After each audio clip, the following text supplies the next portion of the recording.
Hi, everyone, and welcome back to the Blooming Roses podcast, where we share stories of growth while blooming in adversity. I'm your host, Ashley Wilson, and I'm so happy you're here.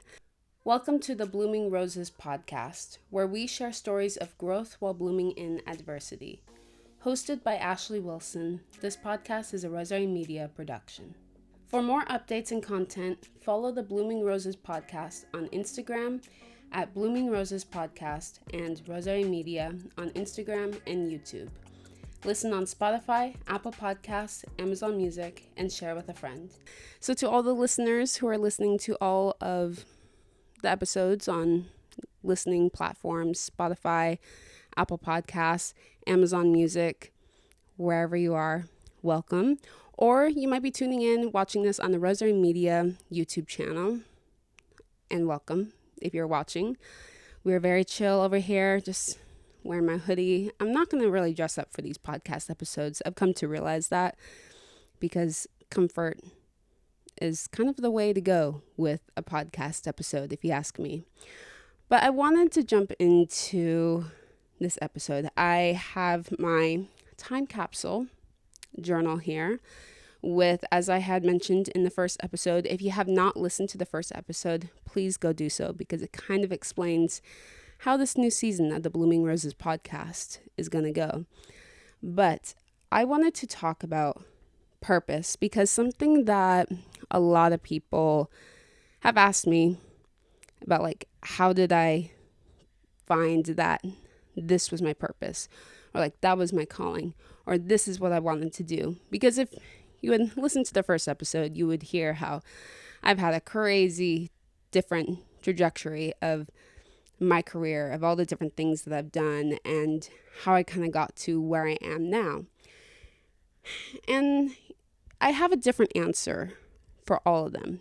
But I think first we should jump into the time capsule journal and find a letter which I think might represent this episode pretty well.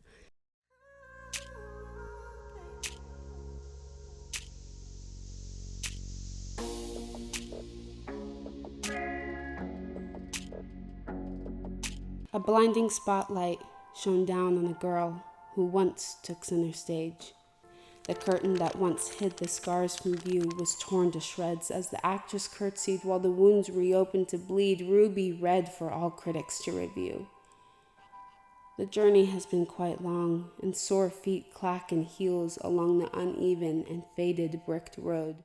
Read more of Ashley Wilson's poems in her poetry books, Beauty Grown from Thorns and I Caught the Bouquet. Signed copies are available now on Roseraie Media on Etsy.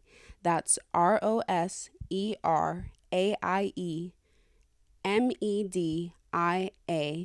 Roseraie Media on Etsy. Link is in the description of this episode. Hello, my name is Birdie. I played Leslie in I Choose You. You know, I thought that by being your dance partner, you would trust me by now. I would never think any less of you for something you were born with. Fall back in love with Leslie and Thomas's story by watching I Choose You, the short film, on Roseraie Media YouTube channel. That's ROSERAIEMEDIA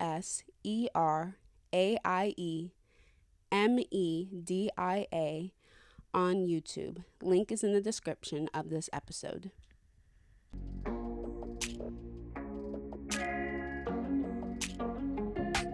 For a quick recap, if you have not listened to episode 1, which again, I recommend that you do, this time capsule journal, which is the series or the theme of season 6, is I had this journal in high school.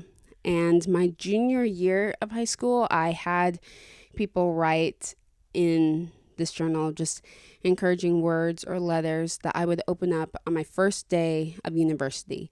I did go to 2 years of community college before going to university. So it's about junior year, senior year, about 4 years of letters of people who have supported me or who I've looked up to or who held a special place in my life during that time. And these are words of encouragement that I definitely needed my first week and first day of university, but Now, as I've gotten older and looking back through it, it's definitely pieces that I still need to hear every once in a while.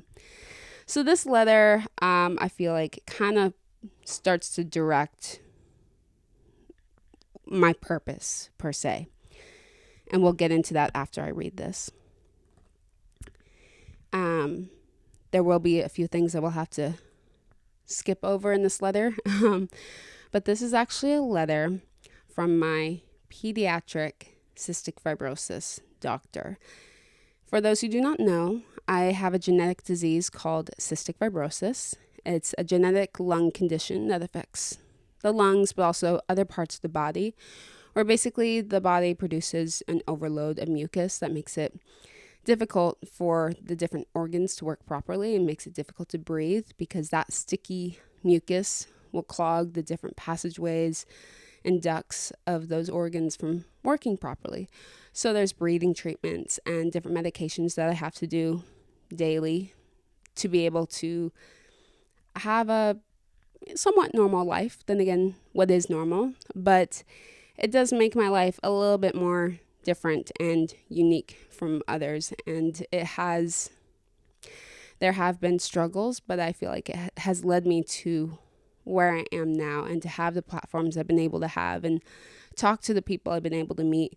But it's kind of a part of me. It does not define who I am, but it's a part of who I am that's allowed me to have a different perspective on life. And I feel like my pediatric doctor, who I truly, truly loved, superior of any doctor I've ever had. I'm sorry if any of my other doctors are listening to this, but it's true. He was my favorite. But let me dig in.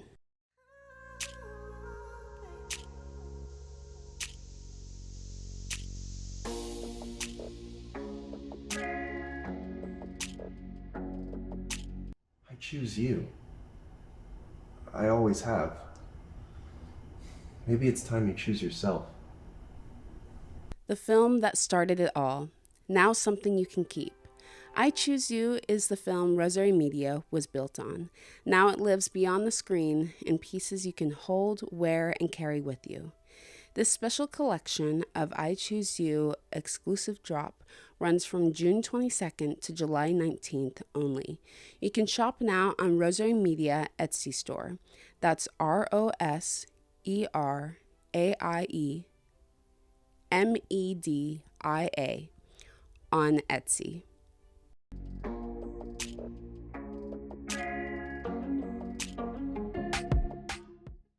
Dear Ashley, it took me a while to respond to your memory book letter request, but since you are only now in college reading this, that doesn't matter. I hope your wish when you sent your letter that you get to go to University of Northern Colorado was met. But wherever you did wind up enrolling, it's their privilege and luck to get you. I've enjoyed being your CF doctor greatly, watching you grow, assume your responsibilities, take care of yourself, respond to adversity and challenge over and over again. I believe that has made you a better, stronger person.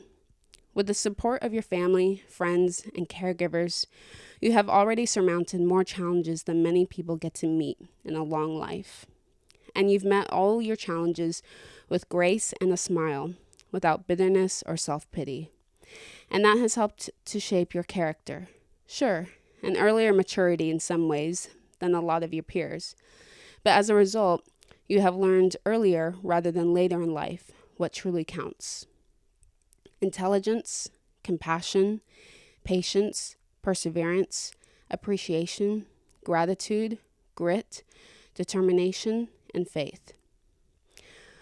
Over 400 years ago, a very wise man, Michael de Montesquieu, I think that's how you say that name, wrote about this in these words. To compose our character is our duty, not to compose books and to win, not battles and provinces, but order and tranquility in our conduct. Our great and glorious masterpiece is to live appropriately. The greatest thing in the world is to know how to belong to oneself.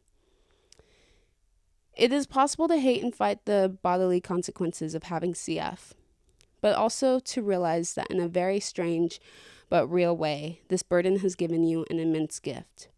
To arrive at this understanding just as you go out into the world as an independent adult, I am sure you will make that world a better place for being part of it. Cheers and Godspeed.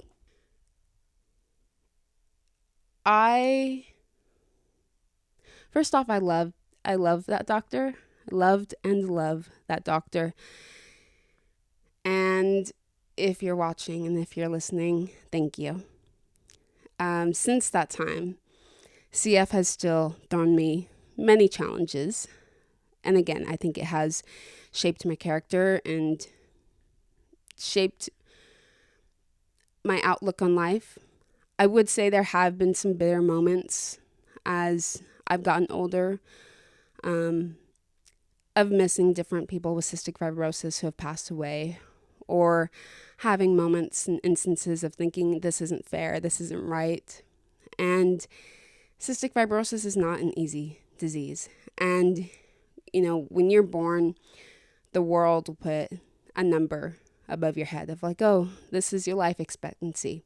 Because there's no cure with cystic fibrosis, ever since the beginning of cystic fibrosis, there's always been an estimated life expectancy. But because of science and the changing of medication over time, that life expectancy has grown. When I was born in 1997, the life expectancy was in early 30s. Now it's late 60s, almost 70s in 2026. So it's changed a lot, but again, I say this again and again, I don't allow numbers or science or statistics to tell me how long I have to live, because for me, that's up to God, not doctors. And, time has progressed my outlook on different things, like I've said, and starting out my YouTube channel and the podcast and trying to create more advocacy. There's moments where I'm like, yeah, we're going to advocate for cystic fibrosis. We're going to do all this type stuff. And then life will hit you and then you'll be like, ooh, I don't know if I want to talk about this anymore. And for me, I've had those moments where I'm like, sometimes I don't want to talk about cystic fibrosis. Sometimes I don't want to talk about the nitty gritty. But then again, I remember that you need to, and it's important. And like I've said time and time again, if not me, who? And I think a lot of people with cystic fibrosis have that mindset. And, we also have that mindset because we want to challenge the odds, make advocacy awareness known for this disease, but also at the same time, live life. And like I said, when you're born, there's so many statistics and numbers that are put on you. And I've always been the one that's always said, never tell me the odds, because I will always want to prove you wrong. Now, as I've gotten older, I'm still stubborn and I'm still never tell me the odds. I want to prove you wrong. But nowadays, I don't really want to prove you wrong. I just want to do my thing. And whether that's proving you wrong or shocking someone or leaving people in awe, that I can't control how people react. But I'm no longer really stubborn. I'm like, let me prove you wrong. Let me show you what's up. I'm just like, you know what? That's your opinion. I'm just going to live my life. I have cystic fibrosis. I have a bunch of challenges that come my way. And these are the cards I've been dealt, but I want to live my life how I want to live it. And there's a lot of people that tell me, if you're going into the film industry, you need to do X, Y, Z. If you want to write a book, you have to do X, Y, Z. If you want to do this, you have to do X, Y, Z. And there are several different routes to get to where you want to in life. I always tell people, I don't wait for the door to be open for me. I don't wait for the window to be open for me. I'm going to make my own door and I'm going to make my own window and I will open it myself. Because sometimes, yes, wait for God to give you that guidance. But sometimes that guidance is to a little crack and he's like, all right, go. Or sometimes you're like, hey, here's the door. I actually did open for it. You're like, oh, thanks, God. I'll just go right through the door that you opened for me. But whenever someone else, if it's not from God, who's saying, nope, there are no doors, you cannot do this, I always think, well, I don't think so. If God is telling me to do this, if God is telling me this is the path that I need to go down, I'm going to open that door. I'm going to find that door and I'm going to open it. Or I'm going to make that door because God said there's going to be a door right there. It's not always easy as it sounds or how I would want it to go sometimes. But when people ask, like, what is your purpose? Like, why do you do all these things? Because I want to. And I love it. I love creating and I love not sticking to one thing. I love having the freedom and the ability to do all of these things, to make a podcast, to write poetry books, to be writing my debut young adult novel, to direct films, to write films, to produce films, to be script supervisor for films. I love jumping around and doing all these creative things because I know these are the gifts that God gave me and I love pursuing those. Like if God gave me the ability to, I don't know, be an electrician, then I would love that. But that's really not me at all. I am very much more creative minded with a little bit of business. And it's at first, as I would jump around, I would sometimes wonder if it's okay to jump around or should I stick in this one little box? But I've learned, why stick in that little box? That's so cramped. That's so small. When you have the whole world, you have glass ceilings to break, There's so many things to do. And honestly, I feel like your purpose and your dreams are unlimited. And all the, I can't do this thought, I can't do this talk and negative talk or doubt. Who taught you that?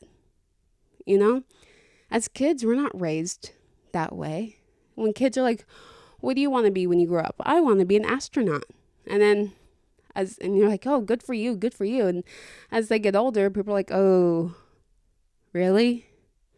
Are you sure? As it puts doubt in your mind, a doubt of, can I actually do this? And when I was little, I'm like, you know what? I want to sing. I want to act. I want to write stories. I want to do this. And people are like, okay, what's the backup plan?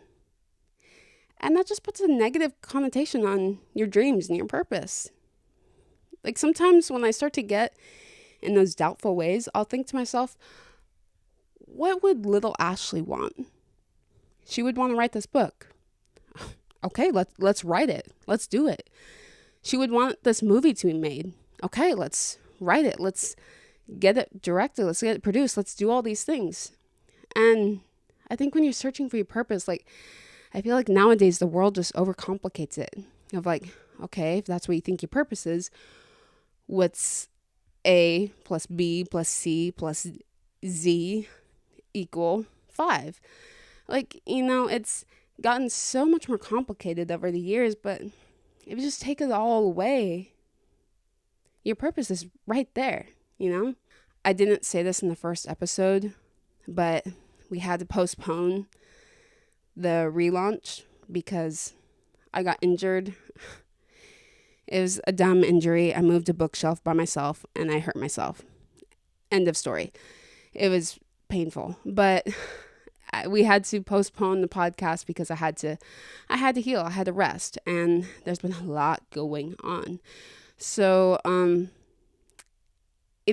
nerves are very much a thing, and relaunching something is very much a thing. And, when you look at statistics and analytics and you're like, oh man, this post is not doing well. No one's watching that video. And then you just have to remember at the end of the day, it's like, oh, 4 people watching a video. That's pretty cool. That's 4 people. Oh, 10 people like that video. That's a lot too. So, no matter like what stage you're at in your life of finding your purpose, just make sure that you love what you're doing.